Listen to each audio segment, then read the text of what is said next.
Welcome to another episode of Music Musings. I'm your host, Derek. With me is Pat. Pat, how we doing? Doing pretty good. It's a nice Sunday. Went out for a little walk, went to the movies. Can't complain, can't complain. A little muggy, but can't complain. How about you, brother? It's always nice to see a movie on a Sunday. That's a Yeah. great way to spend your time. Hey, I mean, you gotta, get away from the thought of like Monday tomorrow and all that work stuff. So you gotta give yourself a little treat. That's right. That's right. Yeah. Yeah, definitely hot, humid out there today. Went for a little run myself. Mm. It's not great weather for that, but Yeah. we're here. We're here, Yeah. and that's all that matters. Yes, we are. Yes, we are. So, very excited about today's episode. We're going to talk a little bit about MTV. And if you are a millennial and prior to millennial, you know exactly what MTV is. Maybe even Gen Z. I don't know. You might have read about it in a history book. But MTV, one of the most influential media platforms for music television, if not the most influential. But we're going to talk about MTV today, its history, and how it has definitely influenced the music industry moving forward into the future.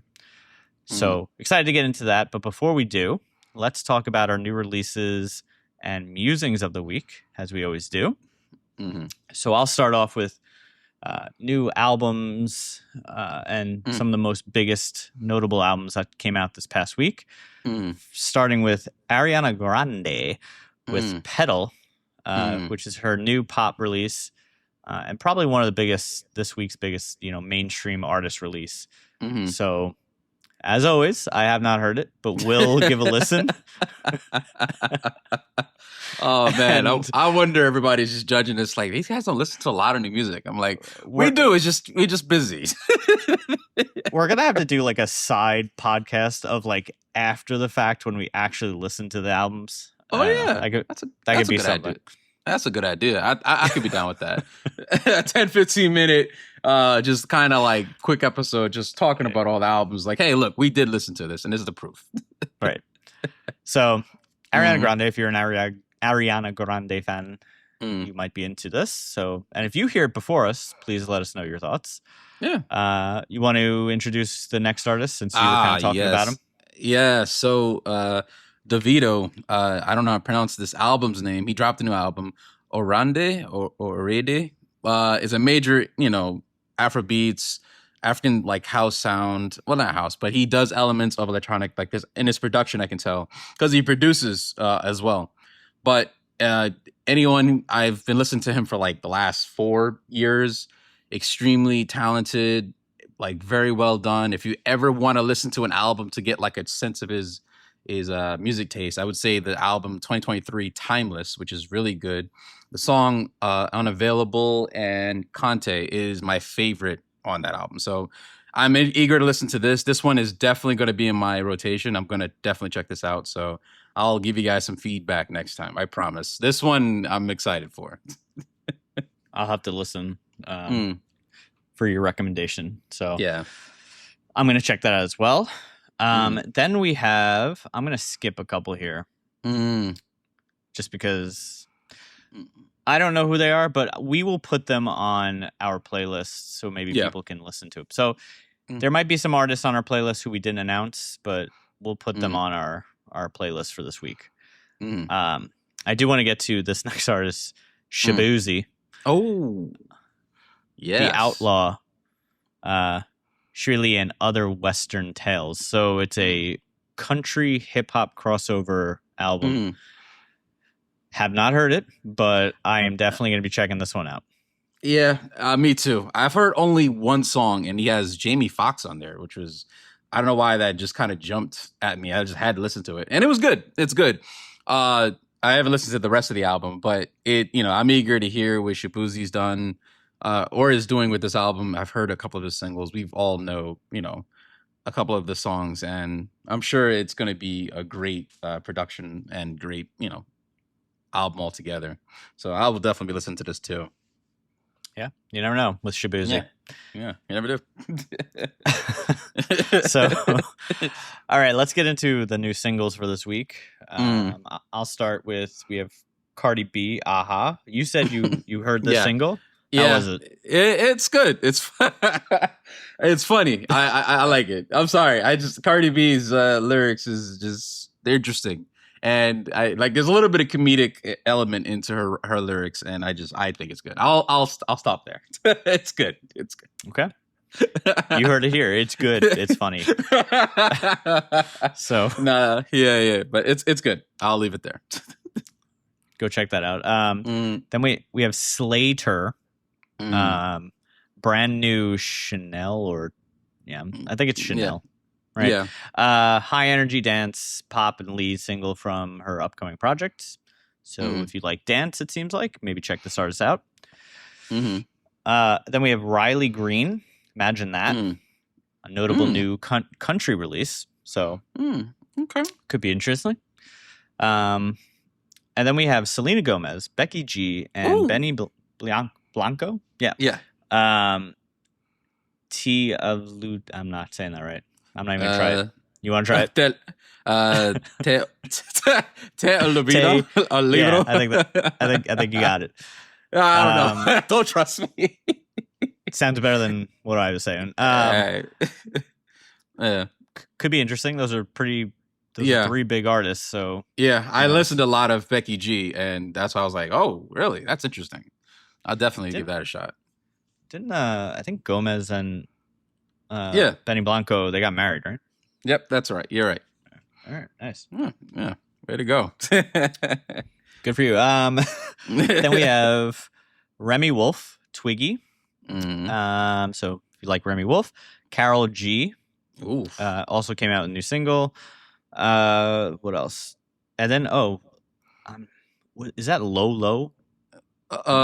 Yeah, right? Yeah, that's right. Because she did the song on the single Major League's album in 2015. Yeah. Lean On. There we go. No, I'm thinking someone else. No, I'm thinking someone else. I apologize. Oh, okay. I apologize. I'm thinking someone else. It's similar spelling. That's why it caught me for a second. So Lolo and Plain White Tees, I guess they did a remix of Hey There, Delilah. So if you were ever a Plain White Tees fan and you want to hear Hey There, Delilah in a new way, check it out. So, yeah, definitely give it a shot. All right, those are the new releases, new singles for this week. Let's get into our musings of the week. Pat, you wanna start us off this week? Oh, yeah, sure. So for morning commutes, I've been vibing with Tame Impala, various different tracks, but I've been vibing. Just his production skills and talent is just amazing. Great job. I love it. In the mornings, just an early way to start your day. Next is Bob Marley. When we talked about the Marley family, I obviously went down the Damian Gong Marley, Stephen, and Ziggy, but had to go back to the dad. Waiting in Vain. Him, Bob Marley and the Wailers is a great listen. Just can't get. It's just infectious music to me. It's pretty much, I grew up with it. And last but not least, Coldplay. I don't know, clocks and scientists. I don't know. It gets me. I've been listening to, is it Yellow and Sparks? Yeah, I have, but A Rush of the Blood to the Head, Viva La Vida, Lovers in Japan. I don't know. Just those songs have just been stuck to me. Yeah, I know. Yeah, been stuck on me lately. Yeah, okay. That's me. Yeah, that's me. How about you, brother? This week's been interesting. It's really only been two artists, and two artists on the complete opposite ends of the spectrum. First has been Fall Out Boy, because I haven't really been listening to them much, so I decided to, listen to their older stuff and just keep working through all their albums. Can't miss with Fall Out Boy. No, I can't. And then we go to DMX. Please talk more. Say more. I love this. It's just he's been helping me through those long runs where you kind of hit a wall. Yeah, and you just need that extra little push. Yeah. So you put on some DMX and he'll get you there. Yeah, He'll get you right. He'll get you right through that wall. yeah, X gonna give it to you. Oh my god, that is such a great workout song. Oh my god, I give up. But yeah, So, yeah, I love that. R.I.P. to DMX, but Yeah, his music still carries on. yeah, very much. He's in my top 5 hip hop artists of all time, and I cannot be convinced otherwise. He's always gonna be my top 5. Definitely. Yeah, definitely. So excited about today. Let's get into it. We're going to talk about MTV. Mm-hmm. What is MTV? I remember watching MTV as, I don't know, 8th grade, a little bit into high school. I think, you know, TRL was my thing. Coming home from school, watching, what was his name? Carson Daly. TRL, you know, seeing who's in the top 10, you know? Yeah. And sending my text vote in. You know? You did that? Yeah. Listen, that was pretty high tech at the time. It is. Send a text message in to vote. That was awesome. Yeah, I was never courageous enough to do it. That's actually awesome. All right. Yeah. But yeah, you know, that was my my little routine. And you know, I didn't watch much more of, I mean, I watched MTV sometimes for the music videos. Like, that was a thing, right? Yeah. Like, music videos. It was so cool. And it was a different way to really think about the music at the time. Right. You had a favorite single. Well, guess what? They probably made a music video for it. And it really kind of helped you. If you didn't understand what the song was about, sometimes the music video would kind of give you clues, usually. So we'll talk about MTV, how it launched, how it formed, and how it kind of changed the music industry that we live in today. So let's get into, you know, how it formed and where it came from. So on August 1st, 1981, a new television channel launched in the United States. Its name was MTV, Music Television. The concept was very simple at the time. It was 24-hour programming, music videos, and video jockeys or VJs introducing the songs. And at this time, you know, this was a very radical idea because music was consumed primarily through, you know, AM, FM radio, vinyl records, 8-track tapes, cassettes, or go to a concert. Or read music magazines, right? Television had music programming, but there wasn't a dedicated national network that was really built around music videos. And this was really a time when, you know, cable TV became more affordable. Because before cable, you had to have, you know, the antenna on, right? Yeah. And you only got like 13 channels. Yeah, if you were lucky, if you were in a good place. Yeah. PBS 13. I'm sorry, that was a special moment of my childhood. Oh yeah. Yeah, PBS kicked it. So yeah. Cable, you know, was a premium luxury, but eventually it became more, I guess, affordable. And this is where, you know, now you could have up to 100 channels, and crystal clear. It wasn't fuzzy. Yeah. So this is where the idea of MTV kind of came through, and you know, it really changed music in a lot of different ways. You know, how were artists marketed at the time, right? Because before this, it was really artists were marketed through live events, live concerts, or on the radio, right? You'd get a spot on a radio with a sponsored ad.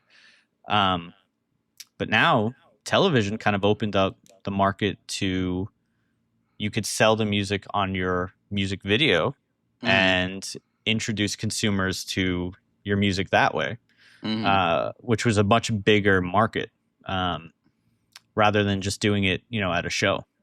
So it really opened it up for a lot of artists in terms of getting themselves big faster. And this is before really the internet. This was the way to do it.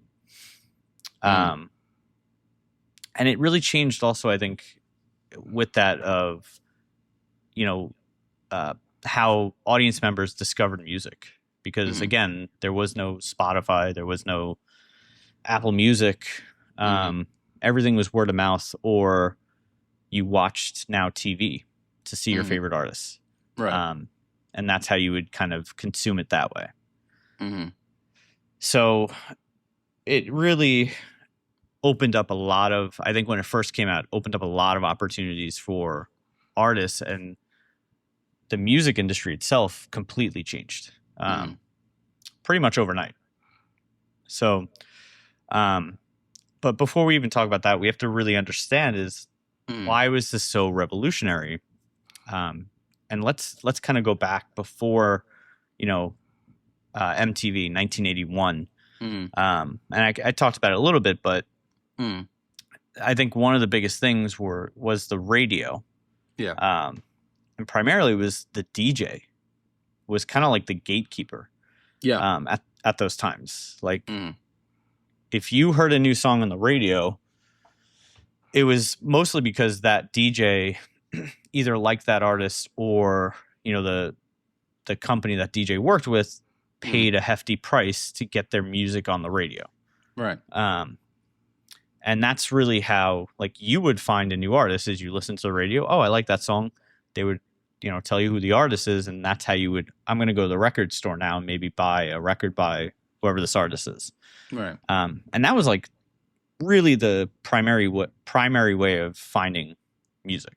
Right. And I can even remember, like, not that I, before MTV, I wasn't born yet, but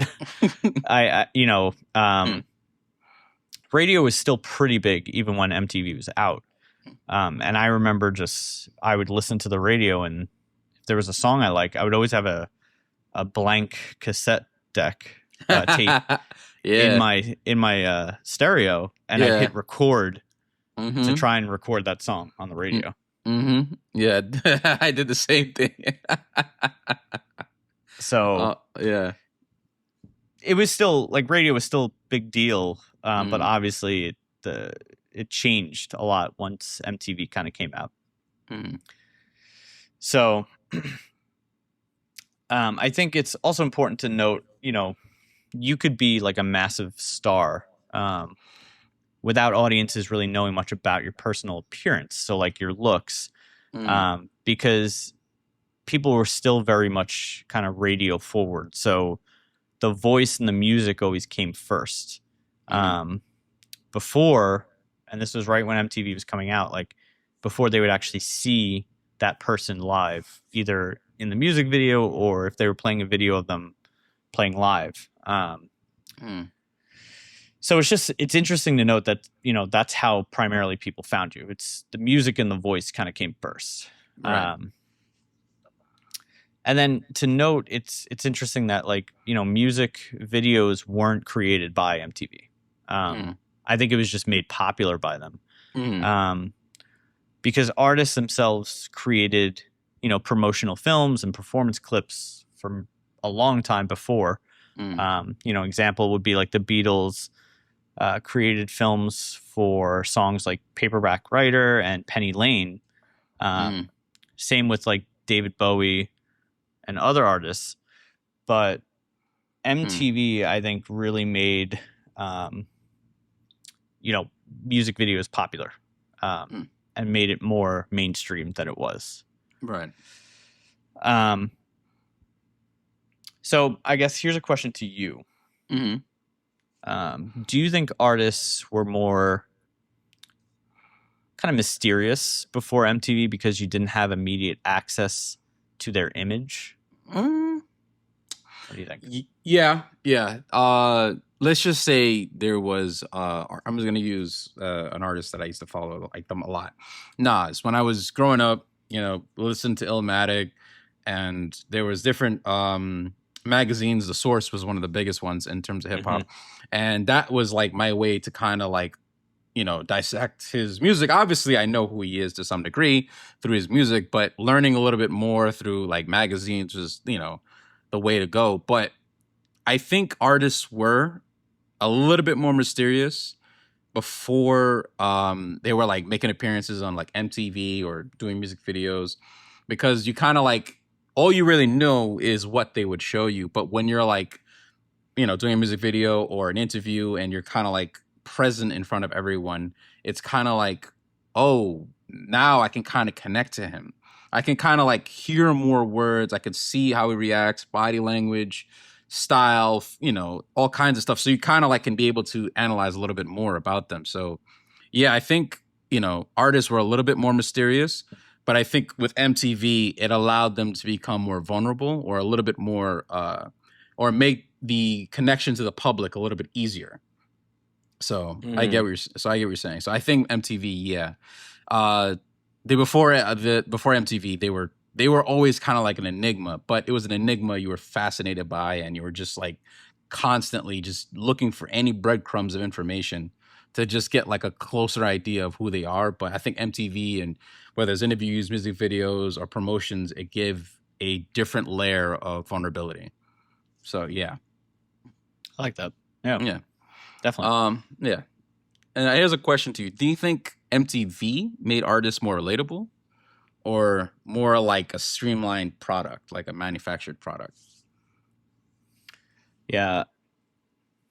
I think that MTV made artists a bit more manufactured. Say more, please. I like that.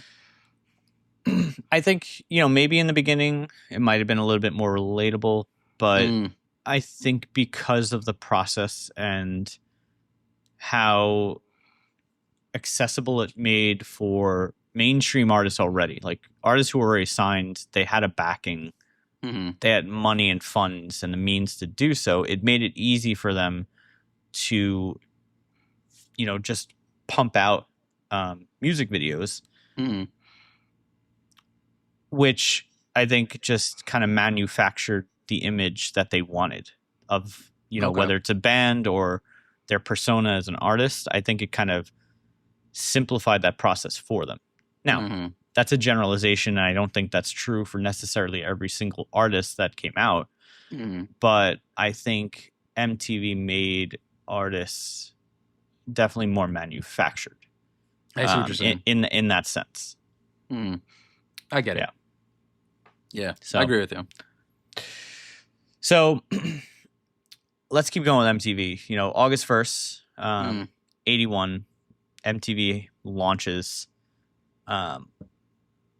at 12:01 a.m. And the first words spoken on the network were, "Ladies and gentlemen, rock and roll." Which, it was such an interesting way of launching it, because they had a countdown, images of, the space shuttle launch, an astronaut playing the MTV flag on the moon. Like, they truly launched this whole image, right? And they were looking for, the first music video to really launch their whole network. And they couldn't have found a better artist and better song, which is the Buggles. Video killed the radio star.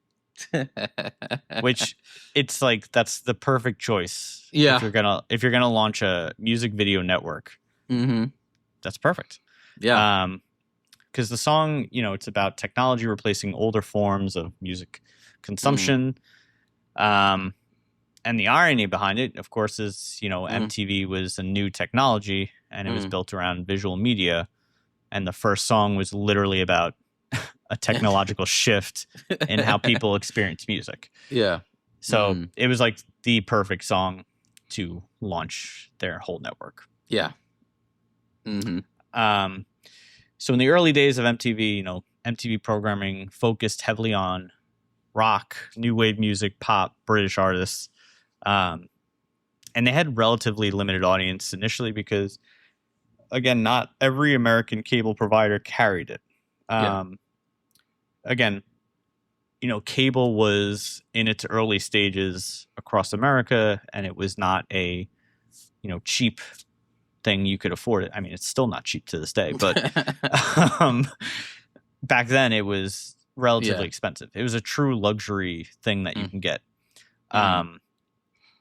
So MTV's early audience was largely young people, which was crucial because that is the audience they wanted. The network wasn't just showing music. It was creating a youth culture around music. So they were kind Mm. of building out this culture. Mm. So I think, if MTV launched today, and this is another question for you, Mm. what do you think? What would be, thinking about all the platforms we have today, TikTok, YouTube, Spotify, Instagram, Mm-hmm. what would be its equivalent to today?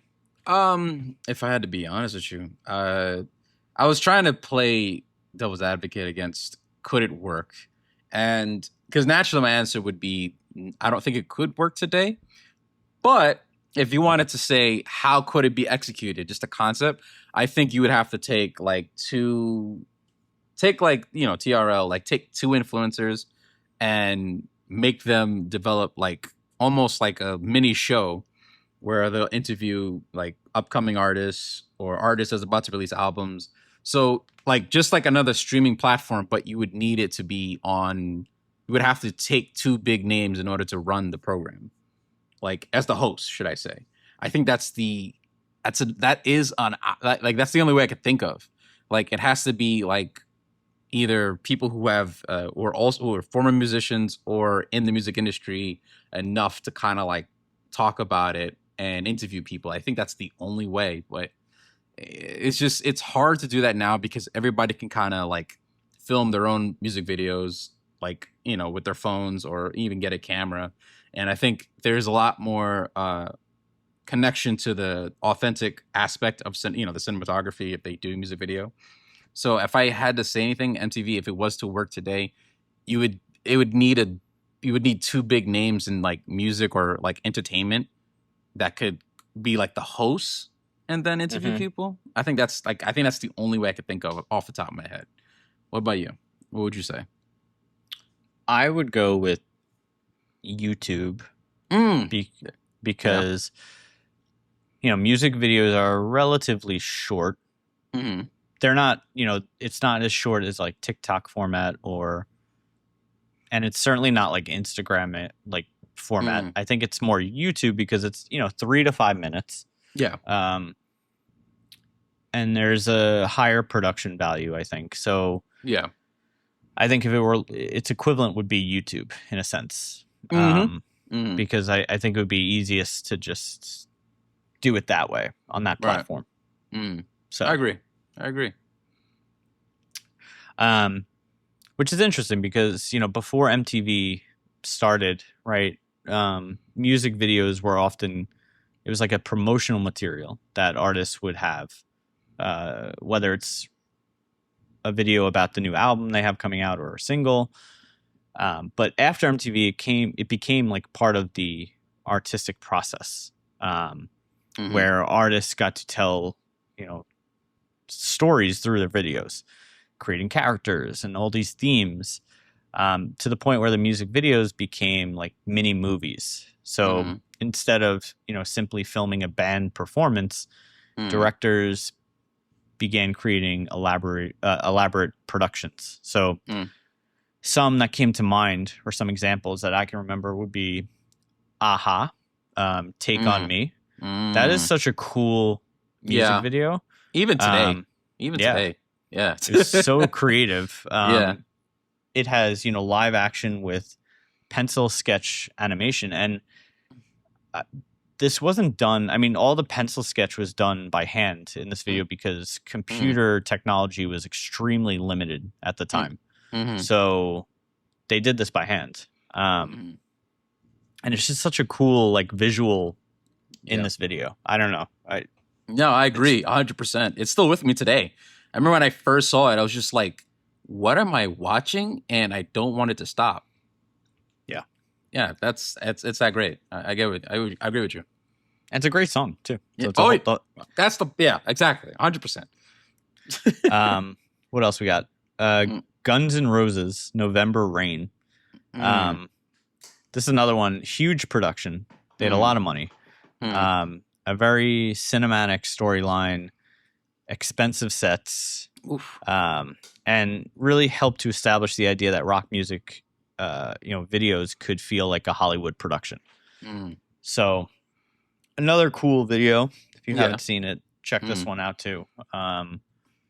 but it's again, it's these are not done for promotion. I mean, they are in a way, yes, but it's much more than just, like I said, recording a band play live.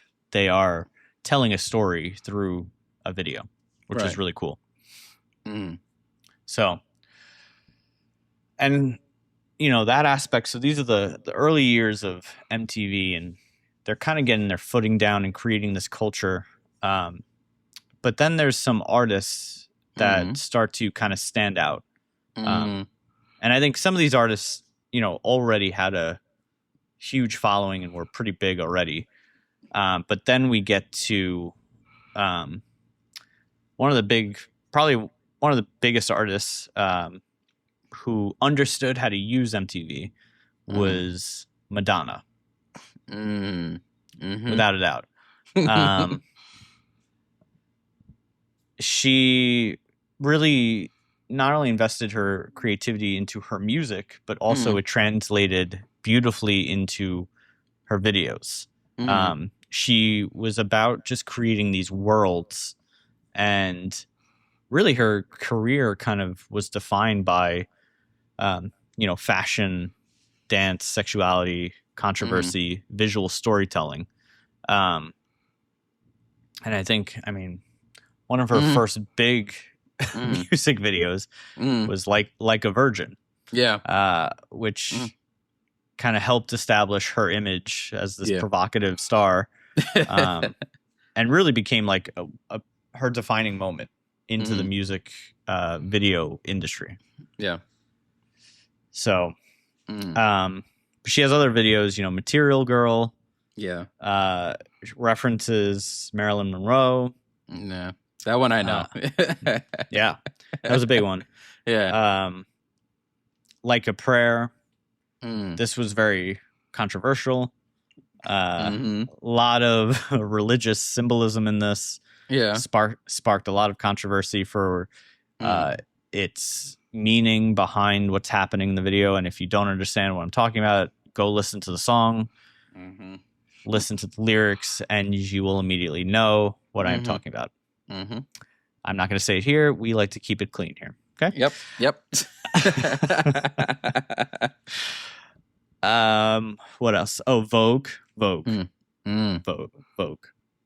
That's where it's from. I'm sorry, I've never seen the music video. But sorry, they just sorry. Yeah. So for a play-by-play, we are a podcast, and I did the Vogue hand gestures, and Pat realized where this came from. Yeah, I'm sorry. I apologize. That should have been inside thought, but I couldn't help it. I'm sorry.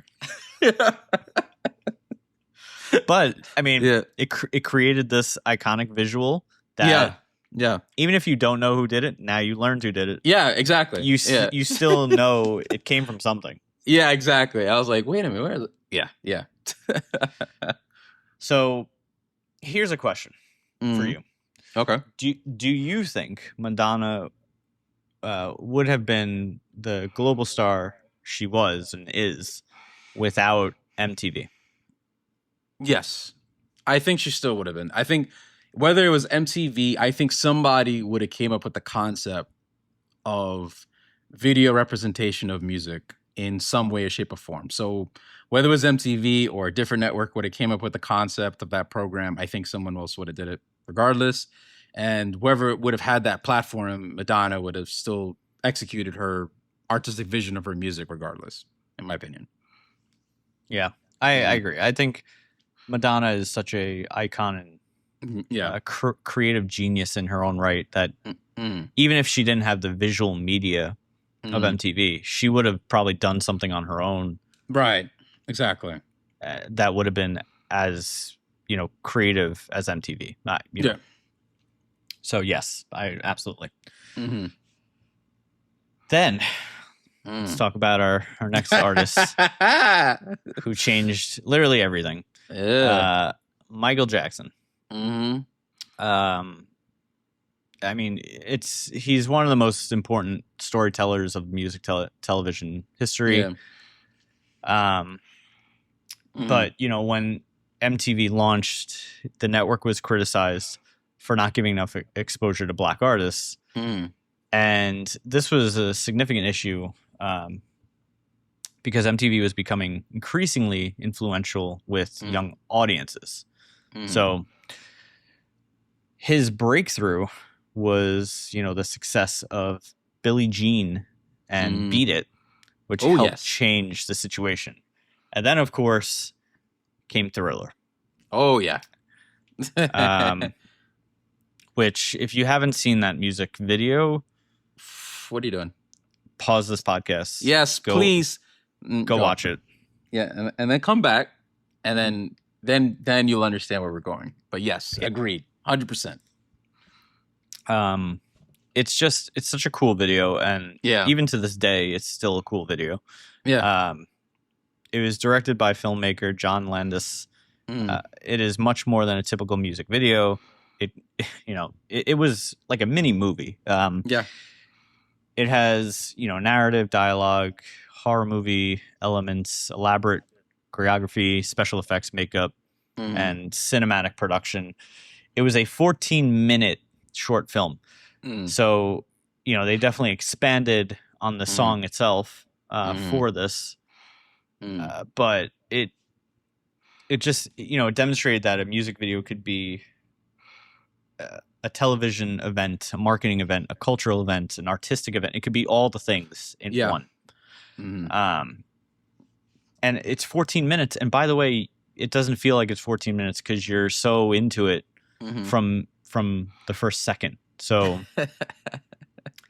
yeah, it's so good. I'm sorry. I'm filled up with like nostalgia right now. I'm going to have to put it on later and just watch it. Because I remember growing up that we used to kind of like use that to record some of the music videos. Like I remember, was it Beat It and Thriller? Were the two Michael Jackson music videos that kind of like burned into my memory. But I just remember certain dance moves because I would always try to like, yes. Yeah. So yeah, like I used to I would use it as an opportunity to like study it and then like mimic it. Oh my God, I'm sorry. No, but I mean that's the cultural side of it is people learn the dance moves from this music video, right? And that in itself is something where that wasn't a thing before music videos. Really, you would have to go see the artist live if you wanted to see them do these moves. So now people could learn the moves because you can see the music video a bunch of times and maybe learn it. Yeah, very much. So, here's a question, this question I think is kind of easy, at least to me. I don't know. Do you think did Michael Jackson need MTV, or do you think MTV needed Michael Jackson? MTV needed Michael Jackson. Yeah. Yeah. I think we just both agree. Like, as you just said, like normally when you want to see like an artist do dance moves or unique performances at their concerts, that was the only way to kind of like get a sense of their fashion, their sense of their movement, sense of their swagger. And then a music video, whether it's 3 to 5 minutes or the 14-minute of Thriller, you get a whole cinematic aspect, and there's things you could take away from it. So when there's the next, dance party at your school or hanging out with friends at the party or just in the park, all of a sudden you're all kind of mimicking the moves you saw Michael Jackson or some famous, artist was doing. And you felt like because of that, you felt a deeper connection to it. Right. I imagine so many people destroyed their sneakers trying to do the moonwalk. So, oh, yeah. Oh, absolutely. Yeah, 100%. Yeah. How about you? Yeah, I mean, MTV needed Michael Jackson, without a doubt. Yeah. They were in their early stages. They might have had some, a lot of audience members, a lot of followers, and they were just starting to establish, the young audience they wanted. But Michael Jackson was huge. Like, without him and his following and the influence he had, what were they going to do? They were going to do nothing. So they needed Michael Jackson. So, all right. So let's talk a little bit about. I'm going to skip ahead here a little bit, because I want to talk about how MTV change the music business itself. Because it certainly did. A successful music video could sell millions of records, just one video, because it gained so much exposure, and it's so much quicker than, you know, having to wait to see that artist live or hearing them on the radio. Like, no, you could see it on TV, and you could see that video, that song, whatever, multiple times a day. So that exposure building is very quick. And it changed the, you know, the formula for artists in what they needed to be successful. You had to have a really good song, like a good single, with a good album still. Like, that's still a thing. But now you also had to have a strong music video, which kind of creates your image that you're going to have. Because eventually that kind of leads into, you know, your video, your fashion, your personality, and then how does that translate into your live performance? So all of that is what you had to have. It's not, you know, you couldn't just be an artist and just make like one or two songs. You had to actually have a strong single with the music video, with your personality or persona, and a live performance. But the financial impact of that, I think, you know, music videos became very expensive because, you know, like Michael Jackson, it was basically a mini movie. Yeah. Which, who's picking up that bill is the record company. Yeah. So, you know, these videos would cost hundreds of thousands and eventually into the millions of dollars. Yeah. And it kind of created this problem where if you weren't a big artist, you know, you didn't have access to those resources, the money. So it kind of would lend to, you know, it would go back to the record label, and they would have to think, you know, does this artist fit the look for television? You know, can we afford a video on this artist? And will MTV accept this and play this video? You know, it's a bit of a risk that music labels had to take with new artists. So, you know, I mean, the upside to it is artists had a new creative outlet that they could use. And I guess the other upside there is if they are successful, you know, you could be literally successful overnight, where you could be somebody who's a no-name, and then MTV picks up your video, and then the next day you're huge. Yep. All of a sudden. Yep.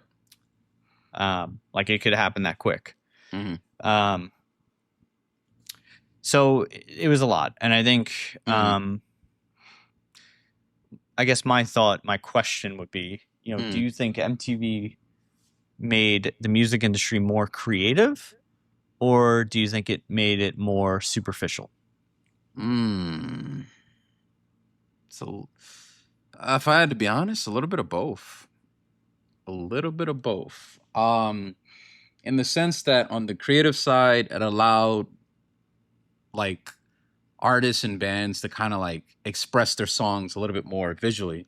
I mean, I think their lyrics and the combination of sounds and production kind of already does that factor. But let's just say I'm trying to think of Ocean Avenue, Yellow Card, right? Like that music video is, I mean, that's early 2000s, but it's such a great, like it's almost movie-esque, but which you could say is kind of like in the sense manufactured.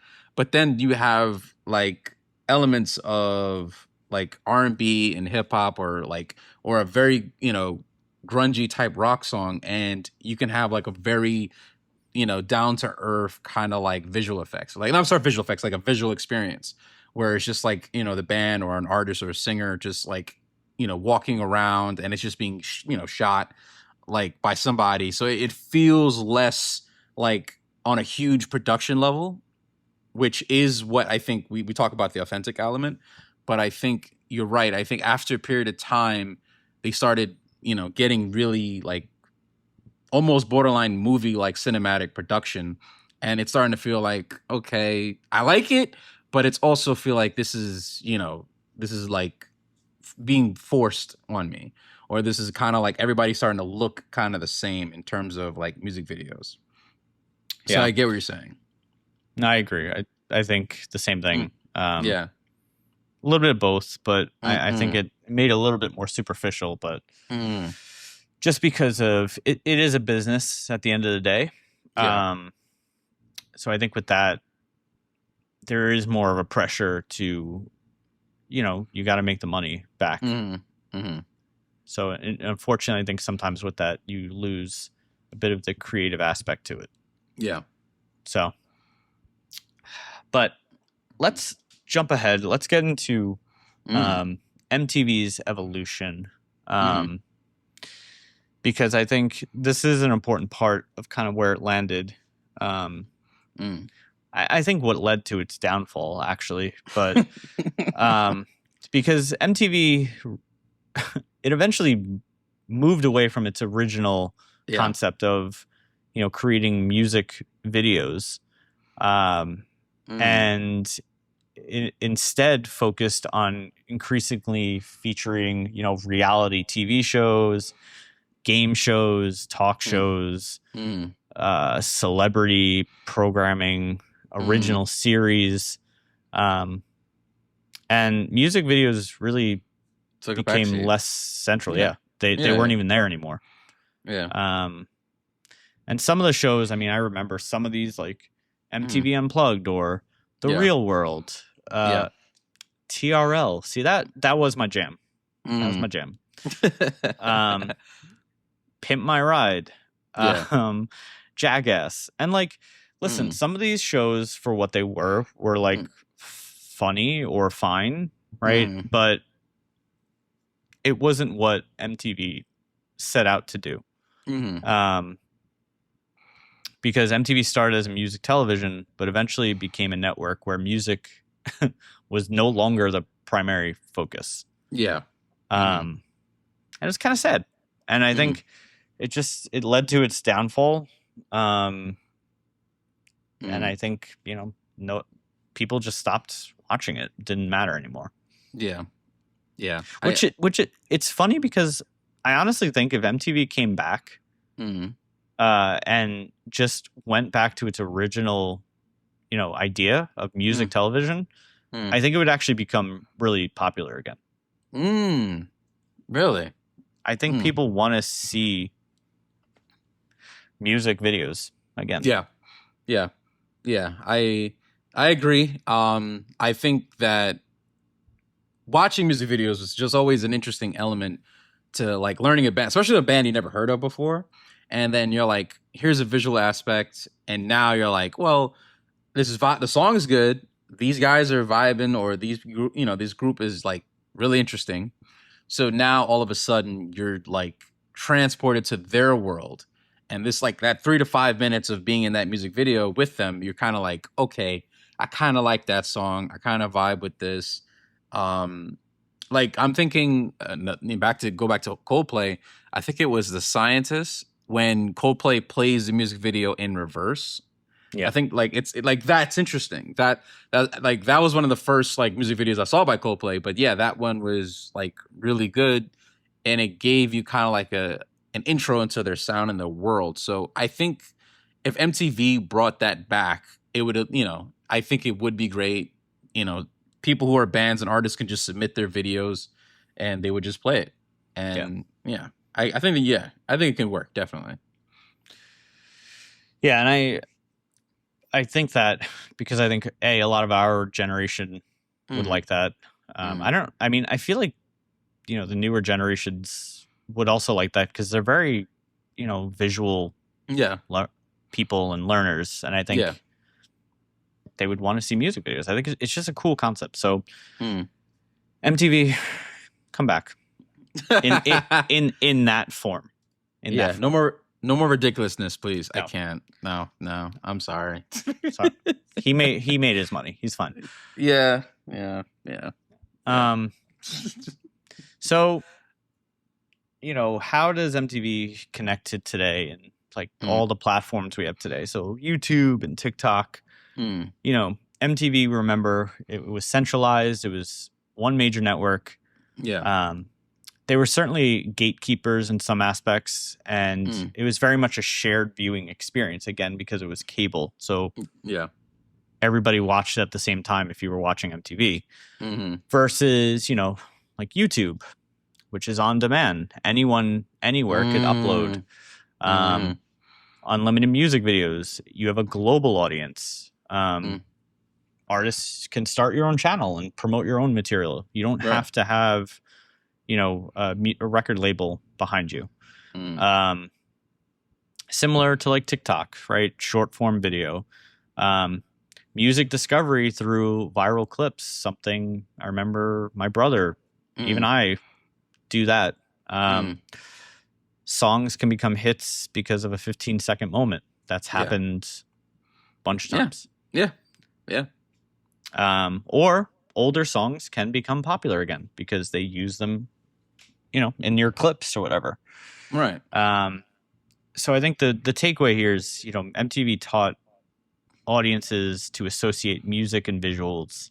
YouTube certainly expanded that idea, and then TikTok kind of transformed it. So it's interesting how this idea certainly has changed, right, over time. Now let's take it to ourselves here. But I'm only going to ask, let's just do like 2 questions. But all right. What is the first MTV video you remember? I think it's Beat It by Michael Jackson. Is it Beat It or Bad? When they were dancing and he had like the leather jacket and they were dancing in like a garage and Beat It. then like so it is Beat It. Yeah, so and I think that's what I remember the most, because I remember looking at that as like whatever age I was, and I'm like, leather jacket, so cool, gloves, and like, you know, the choreography of the dancing where it looks like they're fighting but they're dancing, and I remember that was like a core memory for me. I was just like, this is whatever this is the element of cool. So yeah. What about you? For me, it was actually like I probably did see Michael Jackson first, and it probably was Beat It. It's probably the same thing. But the one I actually remember vividly was All the Small Things by Blink-182. Oof. Just because that video was ridiculous. And the premise of that video was like, they gave them a bunch of money, and instead of using, you know, like expensive production value stuff, they just ran around the city in their crap van and just started doing ridiculous things with the money. So it was just a fun video.